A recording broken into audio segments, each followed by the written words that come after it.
लेकिन डील के बाद जो फाइनल लिस्ट आई, उस लिस्ट में यतींद्र सिद्धारमैया का नाम कट गया। और यतींद्र सिद्धारमैया को जो अब मंत्रालय मिला है मित्रों, उससे सिद्धारमैया अंदर अंदर इतने नाराज हैं जिसका कोई वर्णन नहीं है। मंत्रालय उनको क्या मिला है? मंत्रालय मिला है अर्बन डेवलपमेंट का, जिसके अधीन आता है वो ड्रेनेज, पानी, वाटर सप्लाई, इलेक्ट्रिसिटी, सबका आता है। लेकिन उसमें से बेंगलोर शहर को बाहर निकाल दिया गया है उस अर्बन डेवलपमेंट मिनिस्ट्री से। बेंगलोर शहर का प्रभार किसी और के पास है, एक रेड्डी के पास है।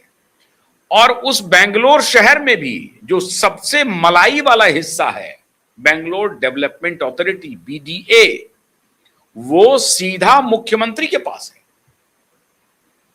BDA की जिम्मेदारी मुख्यमंत्री संभाल रहे हैं, बृहत्तर बेंगलोर की जिम्मेदारी कोई और मंत्री संभाल रहा है। और पूरे स्टेट का अर्बन डेवलपमेंट, जिसमें कि पूरा बेंगलोर शहर आउट है। देखिए, कर्नाटक का मतलब बेंगलोर होता है, पैसा बेंगलोर में है, पैसा बेंगलोर, बृहत्तर बेंगलोर के डेवलपमेंट में है। बेंगलोर के अंदर जो इंफ्रास्ट्रक्चर है उसका कॉस्ट और पूरे स्टेट का कॉस्ट समझिए बराबर है। बाकी तो ग्रामीण इलाका है, एक दो शहर को छोड़ दीजिए तो बेंगलोर ही का मतलब है कर्नाटक। और उस बेंगलोर शहर को उनकी मिनिस्ट्री से हटा दिया गया है। ना वो 3 में है, ना वो 13 में है उस मिनिस्ट्री में। तो बेंगलोर शहर उनकी मिनिस्ट्री से बाहर, लीजिए साहब, बाहर हो गया। और उनके पास क्या बच गया? वही टूटा फूटा कहीं सड़क रोड ठीक करना है, ये करना है, जिसका बजट भी बहुत कम होगा। तो बेंगलोर शहर पर उनकी सोच रहे थे कि मेरी कुछ होगी बात, उस बेंगलोर शहर को हटा दिया। उधर इसके पहले जो एक क्लोज एसोसिएट थे सिद्धारमैया की, वो भी नाराज थे, उन्होंने भी इस्तीफा दे दिया। हालांकि उनके बारे में कहा कि नहीं, वो मान गए हैं, माने वाने कुछ नहीं, उनके क्लोज एसोसिएट ने भी इस्तीफा दे दिया। इनके बेटे को अकोमोडेट करने की बात थी, ये इसी शर्त पर आए थे कि कम से कम होम मिनिस्ट्री मिल जाएगी। अगर वो नहीं मिला तो मेडिकल एजुकेशन का बड़ा माफिया है कर्नाटक में। अब इनकी नजर थी मेडिकल एजुकेशन पर, लेकिन मेडिकल एजुकेशन और एजुकेशन दोनों में से कोई मंत्रालय नहीं मिला। नॉर्मल एजुकेशन भी, वहां मेडिकल एजुकेशन के लिए भी अलग इन्होंने पोर्टफोलियो बनाए हुए हैं, विशेष पोर्टफोलियो बनाए हुए हैं।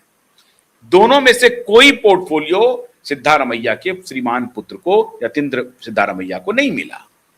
नाराज हो गए। अब अभी एक खबर आ रही है मित्रों कि सिद्धारमैया की संभवतः किसी गुप्त ठिकाने पर येदियुरप्पा जी से मुलाकात हुई है। हालांकि इसकी कोई पुष्टि मैं नहीं कर रहा हूं, मैं सिर्फ उड़ती उड़ती जो खबर हम तक आई है उसकी बात में कह रहा हूं। टेलीफोन पर नहीं, किसी गुप्त जगह पे, कहीं रात के अंधेरे में चुपचाप कहीं मुलाकात हुई है। अब 2 बातें इसमें हो रही हैं। क्या सिद्धारमैया कांग्रेस तोड़ देंगे? क्या सिद्धारमैया कांग्रेस पर प्रेशर टैक्टिक्स अपना रहे हैं? क्या सिद्धारमैया अगर कांग्रेस तोड़ के चले जाते हैं तो कर्नाटक की सरकार गिर जाएगी? इतनी संख्या में तोड़ेंगे? या सिद्धारमैया कुछ हॉबनॉबिंग कर रहे हैं अपोजिशन के नेता से, जिससे कि दबाव बन जाए राहुल गांधी के ऊपर और उनके बेटे को कोई अच्छा मंत्रालय मिल जाए? बेटे को मंत्रालय नहीं मिला और यह सोच समझ करके हो रहा है खेल। प्रियांक खड़गे और DK शिव कुमार दोनों ने मिलकर के व्यूह रचना रच दी है। और ऊपर में बैठे श्रीमान गुरु घंटाल, समझिए सबसे बड़े गुरु घंटाल, मल्लिकार्जुन खड़गे ने भी बहुत पिविटल रोल प्ले किया है सिद्धारमैया की ऑस्टिंग में। उनको पदच्युत करने में मल्लिकार्जुन खड़गे की भूमिका कम नहीं है। हालांकि वो सेफ खेल रहे थे। क्यों? क्योंकि वो मालूम था उनको कि जैसे ही ट्रांजिशन होगा होम मिनिस्ट्री हमारे बेटे को मिल जाएगा। और होम मिनिस्ट्री का मतलब हो गया कि ऑलमोस्ट डिफेक्टो चीफ मिनिस्टर।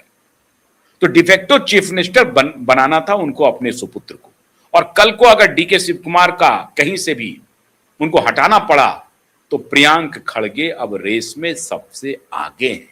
अब सिद्धारमैया को मित्रों यह लग रहा है कि पहले तो इन्होंने मुझे निपटाया, मैंने सोचा था कि चलो हमको हटा करके हमारे बेटे को कहीं ना कहीं अकोमोडेट करोगे, लेकिन हमारे बेटे को ना तो तुमने एकोमोडेट तो किया, लेकिन ऐसा मिनिस्ट्री दिया जिसका कोई महत्व नहीं है।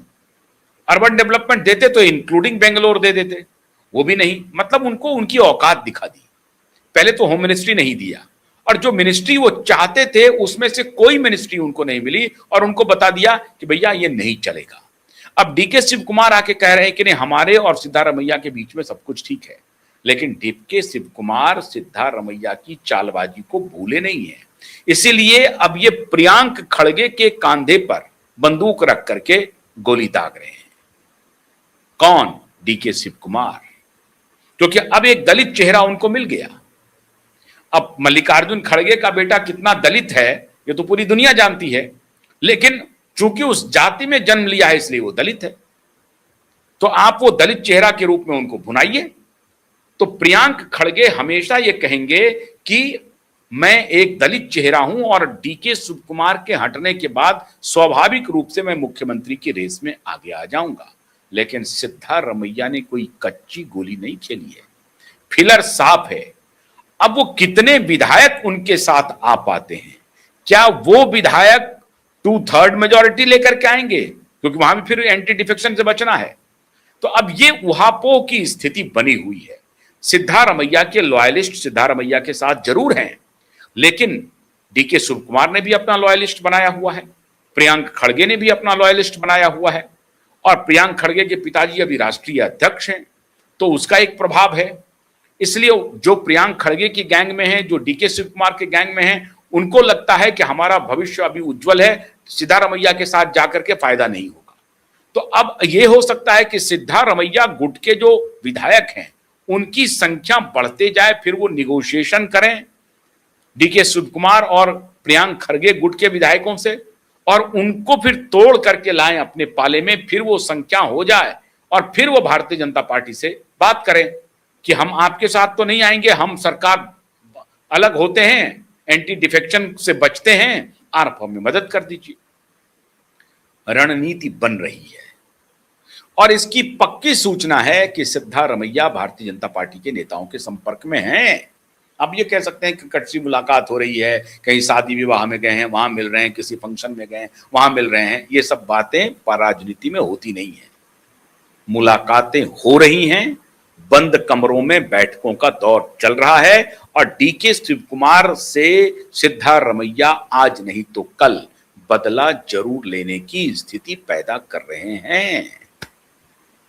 उधर झारखंड में श्रीमान सोरेन भी कांग्रेस से अलग हो रहे हैं। उनके 34 विधायक हैं, 5 आरजेडी के हैं, 2-3 और इंडिपेंडेंट मिलाकर के 41 चाहिए। वो आंकड़ा संभवतः पूरा हो रहा है। सीपीआई सीपीएम जो भी है वो सब मिलाकर के वो आंकड़ा भी पूरा हो रहा है। तो एक तरफ कांग्रेस पार्टी विलय करवाना चाह रही है अन्य कमजोर पार्टियों को, और दूसरी तरफ कांग्रेस पार्टी टूट रही है, उनके साथी उनका साथ छोड़ रहे हैं। डीएमके ने कह दिया है कि मैं अब नहीं मिलूंगा, कभी कांग्रेस के साथ ज्वाइन नहीं करूंगा है। हालांकि ये सारी बातें डपोर संखी होते हैं कि आप कहें कि हम नहीं जाएंगे और जाते ही हैं, लेकिन अभी तत्काल डीएमके ने कहा है कि मैं कांग्रेस के साथ कोई रिश्ता नहीं रखूंगा। हेमंत सोरेन की वही कहानी है, अपनी पार्टी कर्नाटक में टूटने के कगार पर है, और ठाकरे के 5 सांसद तो ऑफलाइन हो चुके हैं, 2 का और इंतजार कीजिए। हो चुके हैं, वो आए ही नहीं, मीटिंग में आए नहीं। ऑनलाइन का कोई मतलब नहीं है, मीटिंग में आए ही नहीं, पार्टी टूट के बिल्कुल मुहाने पर है। वो जितनी बात कह दें कि ऑनलाइन आ गए, तो ऑनलाइन भी जो आए अगर, तो वो एक मजबूरी से आए कि चलो अभी हम तत्काल डील नहीं फाइनल हुई है, एक बार फाइनल हो जाए तो फिर ऑफलाइन हो जाएंगे। अभी तो ऑनलाइन आ जाते हैं, क्या दिक्कत है? आए मातोश्री नहीं आए। आप सोचिए, उद्धव ठाकरे का इकबाल पूरी तरह से खत्म हो गया है। आप बताइए कि जब मीटिंग हो रही होगी तो ये 1 and 1 9 लोगों से बात नहीं किए होंगे क्या? 9 लोगों से बात किए होंगे, सबको कहा होगा कि भाई मीटिंग रखना चाहते हैं, आओगे ना?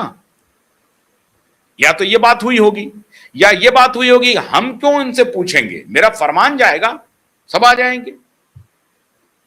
तो 2 ही बात हुई होगी। अगर 1 and 1 इनने बात की और तब भी नहीं आए, और तब कह रहे हैं कि नहीं ना हम ऑनलाइन आ जाएंगे।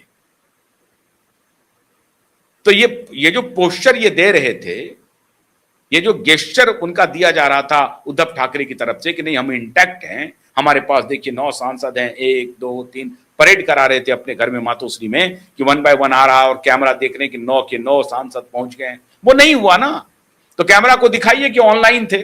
अरे ऑनलाइन आने का मतलब ही है, अगर वो आ गए, आपने दिखा दिया वीडियो, तो भी उसका कोई मतलब नहीं है, वो नहीं आए में ही गिना जाएगा। तो वो डिफेक्ट कर चुके हैं, उनका डिफेक्शन आ चुका है। अब 2 आ जाएं तो एंटी डिफेक्शन से बच जाएंगे, बस इनका इंतजार हो रहा है। 2 ही आपके साथ रह जाएंगे जो मुंबई के सांसद हैं, वो अरविंद सावंत हैं, एक और हैं। ये 2 लोग आपके साथ रह जाएंगे, बाकी साथ के साथ चल पड़े दूसरे रास्ते पर।